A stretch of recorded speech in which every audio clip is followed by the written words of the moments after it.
আসসালামু আলাইকুম গাইস, আপনারা লাগে আজকে একটা রান্নার ভিডিও লইয়ে এসেছি। আমি গরুর বুড়ি রান্না করবো। তেজপাতা রসুন দিলাম, লড়ির মাঝে ডালচিনি দিলাম, ফলা পেঁয়াজ দিলাম, ফিসা পেঁয়াজ দিলাম। ওই দেখো কখন আমি লাইড়া সাইডা দিলাম, লবণ দিলাম, টমেটো দিলাম ও গরুর বুড়ি দিলাইলাম। ও লাইড়া সাইডা মজা এলে মরিচ 1 চামচ দিচ্ছি, শুকনো মরিচের গুঁড়ো 1 চামচ, হলুদ 1 চামচ, বাখর 1 চামচ, জিরা বাখর 1 চামচ। ও লাইড়া সাইডা দিলাম। ওই দেখো আমার বুড়ির কালার।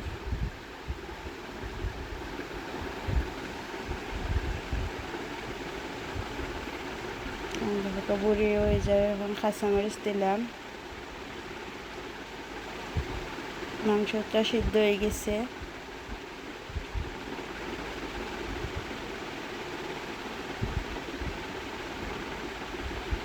পাঁচফোড়ন দিলাম, বাখরা পাতা দিলাম। বাখরা পাতা দিলে আবার বুড়ির মাঝে ভালো লাগে খাইতে। গরুর বুড়ি যারা যারা খাইতে ভালো পায় তারা তারা আমার ভিডিওটা সাবস্ক্রাইব করবা, লাইক দিবা।